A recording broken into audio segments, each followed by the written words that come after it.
Ahora pasamos con el doctor Arlex Martínez Artunduaga, doctor en Filosofía de la Universidad del Valle, magíster en Derechos Humanos y Cultura de Paz, especialista en Derecho Probatorio Penal, abogado, investigador y catedrático, vinculado al Grupo de Investigación Análisis, Lenguaje, Mente, Cognición de la Universidad del Valle y miembro a nivel nacional del Instituto Colombiano de Derecho Procesal, quien nos estará acompañando en la conferencia Derecho Mayor y Hermenéutica de Resistencia como presupuesto del diálogo entre la justicia indígena y la justicia estatal. Bienvenida.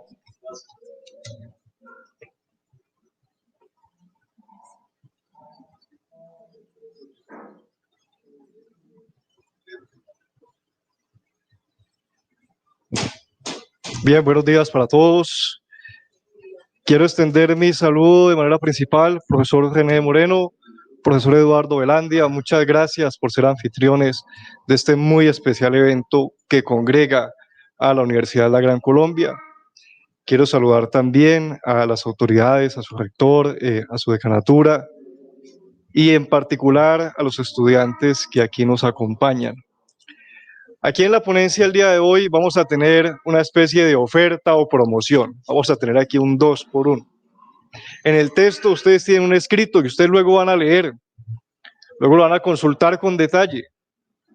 Yo voy a hacer ahora una conferencia introductoria como una preparación a ese escrito que ustedes van a revisar. Y la vamos a hacer a partir de un paradigma que seguramente todos entendemos, o de un tema más bien que todos entendemos. Antes de continuar también, a la doctora Diana, mi saludo muy especial. Ese tema es el de la consulta previa. Todos conocemos de alguna manera la consulta previa. Y voy a hacer una pregunta para que cada uno la responda en su fuero. Aquí vamos a hacer un repaso de opciones. ¿Cuál es el fundamento de la consulta previa? ¿Cuál es el fundamento de la consulta previa? Y entonces aparecerá el legalista, el positivista y nos dirá el convenio 169 de la OIT.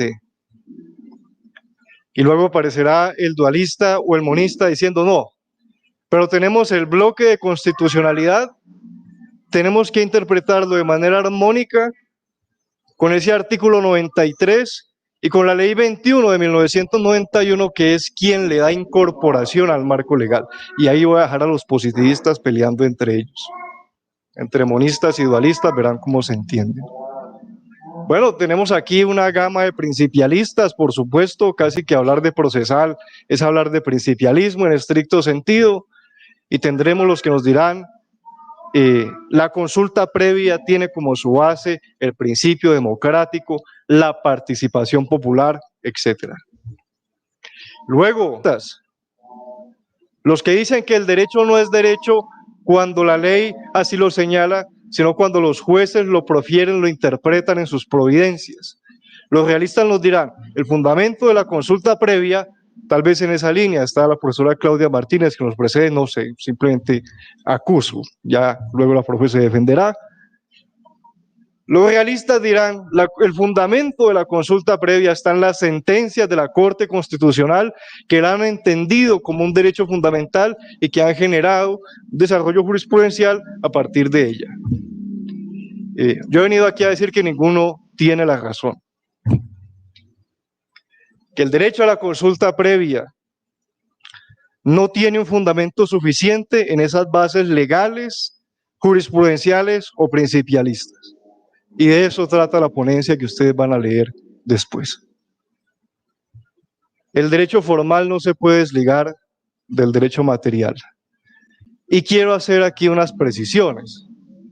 Lo primero es que voy a hablar de las comunidades indígenas desde la perspectiva del pueblo Nasa del norte del Cauca, que fue con quienes desarrollé mi investigación doctoral en filosofía, con quienes estuve allí haciendo trabajo vocal, conociendo sus perspectivas sobre el derecho, sobre la justicia, sobre la interpretación de diversos asuntos, de los cuales aquí señalaremos algunos.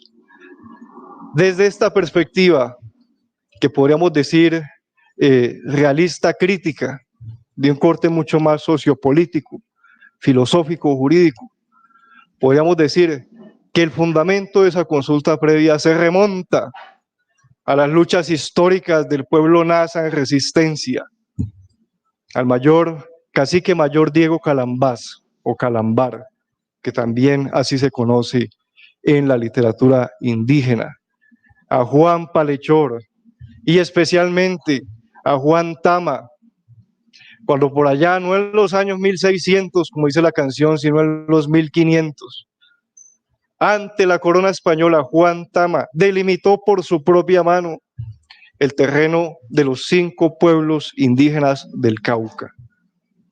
Es Juan Tama delimitando el territorio de sus cacicazgos, el que le dice a la corona española: aceptamos de alguna manera por la fuerza de los hechos que fuimos conquistados por la espada y el catecismo español, pero en medio de esa aceptación de la derrota militar, como gesto de nuestra autonomía, de nuestro carácter combativo, es el pueblo indígena el que por boca de Juan Tama, como su cacique y su autoridad política autónoma, es quien define y delimita los límites, los alcances del ejercicio de su poder.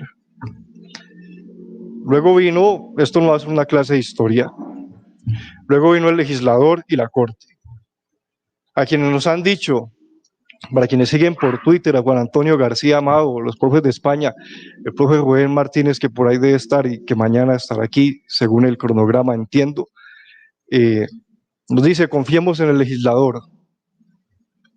Los críticos, desde ese principialismo que para algunos ellos es naturalista, para otros es postmoralista, según la perspectiva atienza y demás, nos dicen: bueno, el legislador hay que desconfiar un poco, confiemos en el juez, en los principios, en su capacidad de ponderar. Yo vengo a traer aquí una sentencia y una ley que nos muestran que esa confianza no puede ser absoluta y siempre tiene que ser objeto de un estudio y un análisis crítico sociológico que nunca se va a detener. Vamos a hablar, en el texto hay más normas, hay más sentencias, ustedes luego la van a consultar. Yo me quiero concentrar en 2. Primero, en la ley 89 de 1890, todavía vigente en algunos de sus apartes. ¿Qué nos decía esa ley 89 de 1890? Que los indígenas son pueblos salvajes que deben ser reducidos a la civilización. Eso no lo decía una cultura discriminatoria de blancos, cachacos o de familias prestantes, eso lo decía el derecho. El derecho era quien llamaba a los pueblos indígenas salvajes que debían ser reducidos a la civilización y que debían hacerlo a través de un mecanismo, el resguardo. Y ojo, ya no estamos hablando de corona española, estamos hablando de criollos, de legislación republicana, estamos hablando ley 89 de 1890, aún más. Estamos hablando en el marco del movimiento constitucional de 1886, Rafael Núñez, Regeneración, ya los radicales estaban por allí y de alguna manera, a pesar de haber sido parte del proceso sociopolítico y jurídico que dio lugar a ello, no estaban realmente en desacuerdo con esta acepción. ¿Cuál era la idea del resguardo? Que los pueblos indígenas debían ser censados en sus tierras, debían ser además agrupados y posteriormente a través de procesos divisorios o procesos de sucesión, los territorios indígenas debían pasar al modo de apropiación individual. Con lo que no contaba el legislador de 1890 es con otra figura que encarna un movimiento. No es él el movimiento, es una figura que representa una movilización. Es el señor Manuel Quintín Lame, indígena de una hacienda conservadora que aprendió a leer y a escribir y aprendió derecho porque prestó servicio militar por mandato de su hacendado conservador. Cuando Manuel Quintín Lame lee la ley 89 de 1890, hace como hacemos muchos estudiantes, siempre estudiante, a la hora de acercarnos a los textos que nos dejan en clase, leemos la mitad e interpretamos a nuestro acomodo a veces. Lo que leyó ahí Manuel Quintín Lame fue lo siguiente: los indígenas tienen propiedad colectiva sobre su resguardo y tienen derecho a la preservación de esa identidad. Entonces, de una norma que ordenaba procesos divisorios y procesos de sucesión para secesionar, para disolver el carácter comunitario de la propiedad indígena, lo que Manuel Quintín Lame leyó fue lo contrario. En esa normatividad tenemos la manera de recuperar el cacicazgo que sí nos garantiza la corona española y que los criollos nos niegan. Y Manuel Quintín Lame pues inició todo un proceso jurídico-político, el cual en alguna medida está en la ponencia, ustedes luego van a leer, luego van a revisar, porque no me voy a detener ahí. Dejamos allí al legislador, vamos a decir que Manuel Quintín Lame se inscribe en ese movimiento de Juan Tama y además se asocia, aquí voy a darle una especie de concesión a los internacionalistas y a los positivistas, se asocia en una especie de coordinación histórico-política con los movimientos de liberación del sudeste asiático y de los pueblos africanos colonias, entonces de la Gran Bretaña, de Portugal, de Bélgica, entre otros. Se asocia de nuevo, insisto, esta vez al movimiento sindical de los pueblos indígenas que se separa del movimiento laboralista, se separa de los movimientos socialistas al encontrar que sus reivindicaciones no se encontraban allí representadas. Y crean en los años 60 el CRIC, el Consejo Regional Indígena del Cauca, el INCO, entre otras asociaciones de carácter indígena, que van a disputarse el espacio sociopolítico de nuevo, no solo frente a las élites conservadoras y liberales, sino también de cara a los movimientos sociales y laboralistas en los que no se veían representados. De esta manera, es en este paso, en ese momento histórico en el que surge la llamada consulta previa, entre otros movimientos indígenas, entre otros movimientos de protección de pueblos étnicos en general, incluyendo afro, raizales, gitanos, rom, etcétera, que no solo es a nivel Colombia, sino también a nivel global. Vuelvo a decir, las reivindicaciones del sudeste asiático, los movimientos de descolonización y sobre todo el movimiento de los no alineados, opuesto a las pretensiones de la Guerra Fría de las potencias que entonces se disputaban y que hoy todavía cumple con algunos rezagos observables. Bien, hasta ahí voy a bajar al legislador y hasta ahí dijo esa palabra crítica sobre el legislador. Voy a meterme ahora con la pachamama de los abogados, la Corte Constitucional. Sentencia T811 de 2004, para olvidar. No estoy hablando de 1992, 96, estamos hablando del año 2004. Sentencia T811 de 2004, la Corte Constitucional.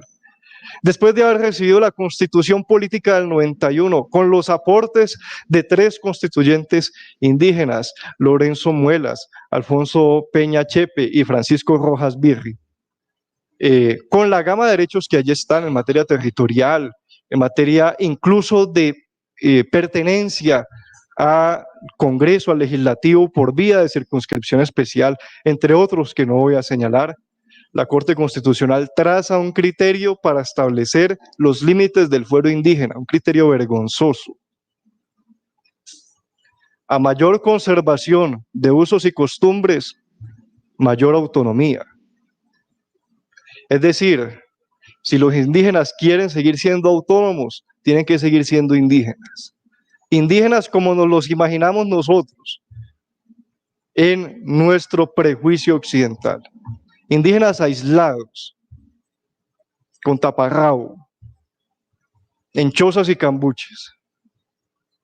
Ese es el pueblo indígena que tenemos en la concepción mayoritaria y que creemos que solo esos indígenas hacen derecho, que es una especie de derecho de mentiras, es una especie de derecho de juegos, es una especie de derecho contravencional. Y vamos a ver qué clase de problemas ha estudiado la Corte Constitucional en materia de derecho indígena. Primero, si los castigos son proporcionales o no de conformidad con el debido proceso y los derechos humanos. Es un tema muy importante. Ha sido delimitado además a partir de esos criterios. En segundo lugar, el fuero personal. y territorial para aplicar la ley. Si un indígena, cuando comete un hecho o una conducta punible ilícita según el Código Penal, si podemos decir que está actuando conforme a su cosmovisión ancestral originaria, que hace que no tenga conciencia de que lo que está cometiendo es delito, caso lo que sería en nuestra juridicidad penal tráfico de estupefacientes, lo que sería la violencia intrafamiliar o las lesiones personales en el seno de algunos castigos que son dictados en el marco de la justicia ancestral. La aplicación de nuevo en el territorio, si los castigos se limitan, la aplicación de la justicia indígena se limita únicamente al territorio indígena, o si hay alguna especie de territorio por extensión, cuando la comunidad indígena sale de su lugar y está coexistiendo en otras partes.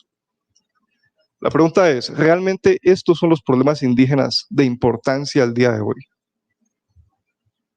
¿Realmente esto es lo que se deriva de todo el depósito constitucional que tenemos hoy por hoy? Con esa jurisprudencia que hemos trazado, que hemos visto cómo se ha creado, configurado la Corte Constitucional, se resuelve el problema étnico de los pueblos del norte del Cauca, de los pueblos afro, que están confrontados entre ellos desde hace más de 20 años. Y es allí donde surge la propuesta establecida en la ponencia que ustedes luego van a leer. El acuerdo, además, noten cómo ante la crisis constitucional y legal, viene a parecer es un acuerdo del Consejo de la Judicatura, que ha propuesto un diálogo entre la justicia ancestral y la justicia indígena, abriendo la puerta en ese acuerdo 9614-2012, en el artículo 8º, a que exista una coordinación institucional reconociendo la posibilidad de que el derecho mayor sea traducido o tenga una especie de impacto en la configuración normativa constitucional. Nosotros reconocemos que hay derecho mayor, pero solamente derecho mayor para las comunidades indígenas, en el seno de las comunidades indígenas, y nos preciamos de hablar de diálogo intercultural, nos preciamos de hablar de la multiculturalidad, cuando realmente nunca hemos permitido que se potencie toda esa cantidad de acervos traídos desde la movilización indígena, traducidos en los aportes constitucionales, porque el gobierno propio, la educación intercultural, la conservación de lenguas y sobre todo la pacificación intercultural de territorios se hace en diálogo con las autoridades ancestrales, incluido su derecho mayor, o no se hace. La hermenéutica que está a la base del movimiento social y político de las comunidades indígenas, de las comunidades étnicas en general, pero bueno, aquí estoy hablando desde este estudio doctoral que lo hice en el seno de las comunidades del norte del Cauca, del pueblo Nasa. Estas reivindicaciones parten de una movilización sociopolítica que debe tenerse en cuenta a la hora de configurar espacios de consensos críticos mínimos, especialmente para resolver asuntos que hoy por hoy son esenciales.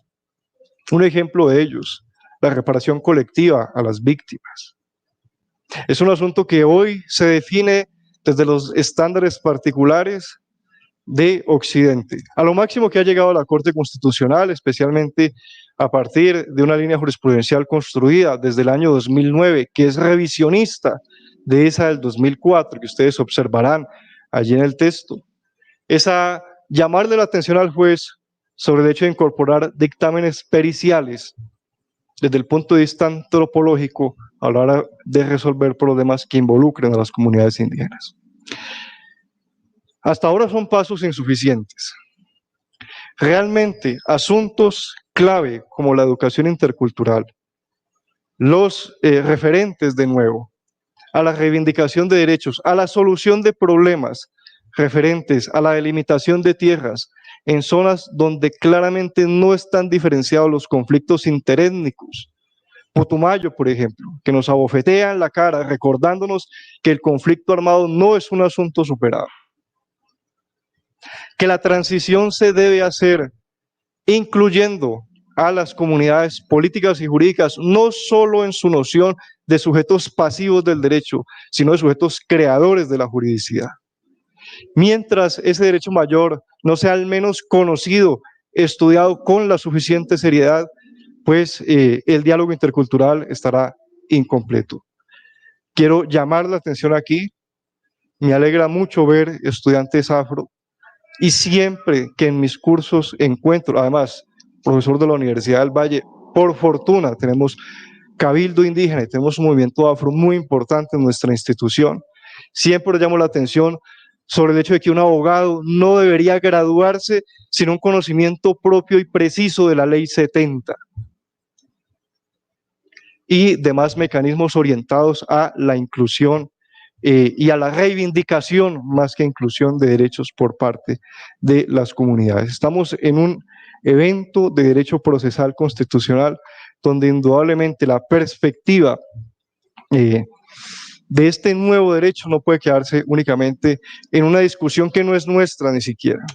Es una discusión anglosajona y en gran parte iberoamericana sobre cuánto deben pesar los principios. Aquí no pesamos principios, aquí pesamos, lamentablemente, pesamos muertos, pesamos territorios abandonados, pesamos desplazamientos, pesamos víctimas. Esos son los problemas que afrontamos hoy. Problemas de educación y de interculturalidad. A ustedes les va a parecer muy extraño lo que les voy a señalar. En un foro que tuvimos hace poco en la Universidad del Valle, nos comentaba una profesora que pertenece a la sede norte del Cauca, que está haciéndole seguimiento a las comunidades indígenas ante la JEP, que no han podido formular sus reclamos adecuadamente por falta de traductor. Es una vergüenza, principalmente porque la JEP tiene 2 magistradas indígenas, una de ellas NASA, además. Es una vergüenza que todavía hoy, en un sistema de justicia transicional, teniendo las lenguas indígenas y las lenguas raizales comunitarias reconocidas como dialectos o como idiomas oficiales más bien en sus territorios, no hayamos siquiera sido capaces de garantizar en el espacio de restablecimiento de las víctimas la posibilidad de que sean efectivamente escuchadas. Son ese tipo de cosas, ese tipo de realidades invisibles las que he venido a señalar el día de hoy. Sin hermenéutica de resistencia, sin derecho mayor, no tendremos una justicia realmente materializada en términos de justicia constitucional. Y yo quisiera concluir, para no abusar del tiempo de ustedes, con una frase no de los grandes tratadistas, no de los grandes teóricos, no de los altos tribunales, sino de un sacerdote católico indígena NASA, el padre Álvaro Ulcue Chocue, muy conocido en las movilizaciones indígenas y sociopolíticas de los años 80, principios del 90. La palabra sin la acción es vacía. La acción sin la palabra es ciega. Y la palabra y la acción por fuera del espíritu de la comunidad son la muerte. Permitamos que el derecho, por medio de un diálogo intercultural, realmente sea vida y una vida digna de vivirla entre todos, permaneciendo diferentes. Muchas gracias, un feliz día.